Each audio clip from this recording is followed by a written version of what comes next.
Tanzanian Premier League champions and one of Africa's most supported sides, Simba became the first club in the country to appoint a female CEO when Barbara Gonzalez was appointed to the post, vacated by Senzo Mbatha in August. The 30-year-old has grown accustomed to facing prejudice over her age and gender since being appointed a board member of the club 2 years ago.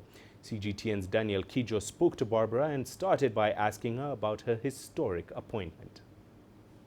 Born and raised in Dar es Salaam, grew up here up until the age of 18, moved to New York to do my undergrad in economics, then moved to London to LSE to do my master's in development management, and then moved back home because I said I want to make a change, I want to be in development, but where best to do development? Should I be sitting in an office in London or should I be in my home country? So I decided to move back, and I was in consulting.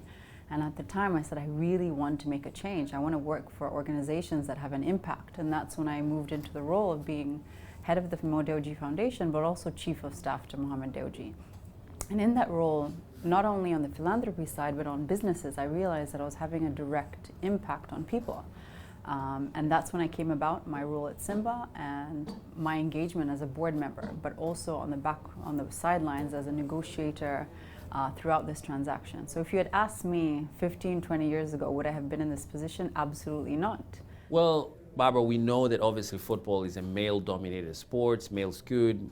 Most of the fans are males. And, you know, after your appointment, we saw some disagreements from high-level individuals and some fans that, you know, maybe don't deserve to be CEO.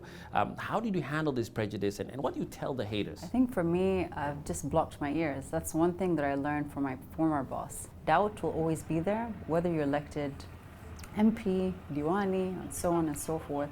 Doubt will always be there. But I think my experience speaks for itself. Those that were naysayers were able to look at my CV, look at my credentials, ask questions, reach out to people that I've engaged with and worked with. And when they got the references that they got, they realized that all the queries that they had and the doubts that were lingering in their head were just squashed immediately because my experience and my CV speaks for itself. So Simba is a big club that has over 20 million fans in Africa and across the world. Now, it's won titles, it has a lot of fans with expectations. So what are your immediate plans now as CEO to take Simba to that next level? My role is not only to engage, as I said, digitally or on the pitch, but also to engage socially, for them to feel closer and closer to us. And not just in Dar es Salaam, but outside. We started with Dar es Salaam. During Simba Day, we had a major event outside to bring people to a social setting for us to celebrate together. And then we took it a step further. We said, let's go up country. We're going to Dodoma. Let's celebrate with people in Dodoma to show people that Simba is not just a club for people in Dar es Salaam. It's a club for Tanzanians. So you've started the journey of building Simba to become a global football brand. You have a lot of fans expecting things, but I'm sure the challenges that you anticipate. So what are some of these challenges, and how will you deal with them? Football is driven by results, and results are on the pitch.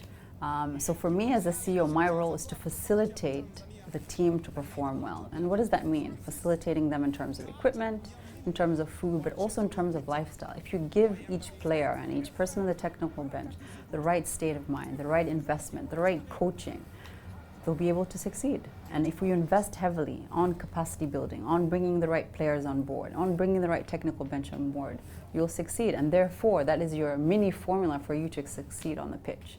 Now, outside the pitch, you have the bigger role of fan engagement. You know, how do you keep everyone intrigued, these 20, 30 million people intrigued, is to engage.